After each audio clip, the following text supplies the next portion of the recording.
حضور پاک صلی اللہ علیہ وسلم ممبر پر بیٹھ کے خطبہ ارشاد فرماتے تھے۔ ممبر کے 3 درجات تھے، پہلا، دوسرا اور تیسرا، 3 اسٹیپ تھے۔ تو آپ آخری جو سب سے اوپر والا تھا اس پہ بیٹھتے تھے۔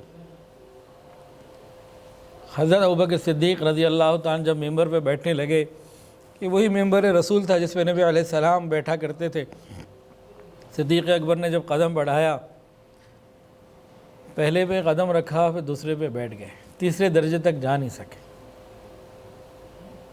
اس پہ بیٹھے۔ لوگوں نے پوچھا حضور اوپر بیٹھتے تھے، آپ درمیانی درجے میں کیوں بیٹھے؟ کہا کہ نہیں، ابوبکر کو زیب نہیں دیتا، جہاں حضور کے قدم آئے وہاں صدیق اکبر رضی اللہ عنہ وہاں تشریف فرما ہوا۔ یہ کتنا بڑا ادب ہے۔ تو استاد کا ادب، شیخ کا ادب، والد صاحب کا ادب، بڑوں کا ادب موجودگی میں بھی ہوتا ہے اور غیر موجودگی میں بھی ہوتا ہے۔ ہم سامنے تو پھر بھی کچھ کر لیتے ہیں، پیچھے پتہ نہیں کیا کرتے ہیں۔ تو شیخ کا ادب پیٹھ پیچھے بھی ہوتا ہے۔ صدیق اکبر رضی اللہ تعالیٰ عنہ کے بعد خلیفہ کون بنے جی؟ حضرت عمر فاروق رضی اللہ تعالیٰ عنہ۔ وہ کہاں بیٹھے؟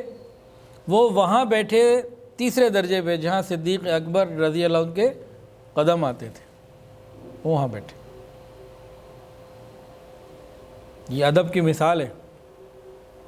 پاؤں زمین پر آ گئے، نبی علیہ السلام اوپر بیٹھتے، درمیانے درجے میں قدم مبارک ہوتے، صدیق اکبر رضی اللہ عنہ درمیانے درجے میں بیٹھے، نیچے والے اب جو ہے وہ قدم آ گئے، عمر فاروق رضی اللہ عنہ آخری درجے میں بیٹھے اور پاؤں زمین پر آ گئے۔ اب جناب عثمان غنی رضی اللہ عنہ جب بنے خلیفہ تو انہوں نے کیا طرز اختیار کیا؟ انہوں نے ممبر کے درجات ہی زیادہ کر دیے، اونچا اور کر دیا، وہ تینوں اوپر رہ گئے اور اس کے بعد والے میں بیٹھ گئے۔ پھر یہ سلسلہ آگے چلتا ہی رہا۔ آج بھی اگر ممبر رسول ہم مسجد نبوی شریف میں دیکھیں تو اس کے 3 درجے نہیں ہیں۔